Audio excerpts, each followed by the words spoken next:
Hello everyone, in this video I am going to tell Bhagavad Gita sloka number 18.47.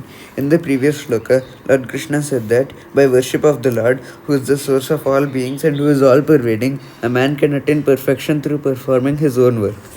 Let us begin with this shloka.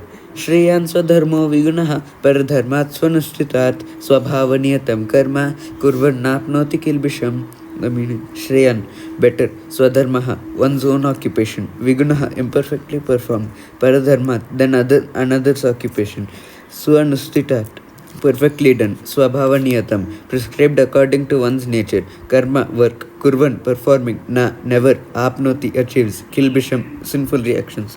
The whole meaning is, it is better to engage in one's own occupation, even though one may perform it imperfectly, than to accept another's occupation and perform it perfectly. Duties prescribed according to one's nature are never affected by sinful reactions. Srila Prabhupada explains. One's occupational duty is prescribed in Bhagavad Gita. As already discussed in previous verses, the duties of a Brahmana, Kshatriya, Vaishya and Shudra are prescribed according to their particular modes of nature. One should not imitate another's duty. A man who is by nature attracted to the kind of work done by Shudras should not artificially claim to be a Brahmana, although he may have been born into a Brahmana family.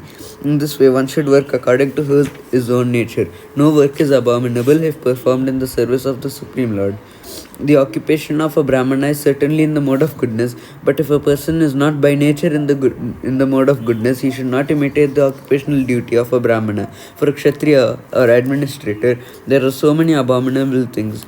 A Kshatriya has to be violent to kill his enemies, and sometimes a Kshatriya has to tell lies for the sake of diplomacy. Such violence and duplicity accompany political affairs, but a Kshatriya is not supposed to give up his occupational duty and try to perform the duties of a Brahmana. One should act to satisfy the Lord, Supreme Lord. For example, Arjuna was a Kshatriya. He was hesitating to fight the other party. But if such fighting is performed for the sake of Krishna, there need be no fear of degradation. In the business field also, sometimes a merchant has to tell so many lies to make a profit. If he does not do so, there can be no profit. Sometimes a merchant says, "Oh my dear customer, for you I am making no profit." But one should know that without the profit, the merchant cannot exist.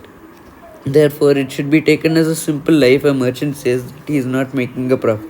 But the merchant should not think that because he is engaged in an occupation in which telling the lies is compulsory, he should give up his profession and pursue the profession of a Brahmana.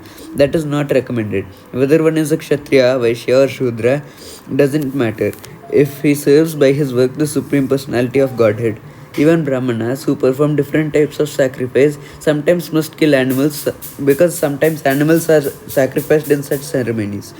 Similarly, if a Kshatriya engaged in his own occupation kills an enemy, there is no sin incurred.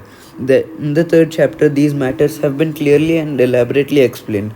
Every man should work for the purpose of Yajna or for Vishnu, the Supreme Personality of Godhead. Anything done for personal sense gratification is a cause of bondage. The conclusion is that everyone should be engaged according to the particular mode of nature he has acquired, and he should decide to work only to serve the supreme cause of the Supreme Lord. Thank you for watching, and I will tell the next shloka in the next video.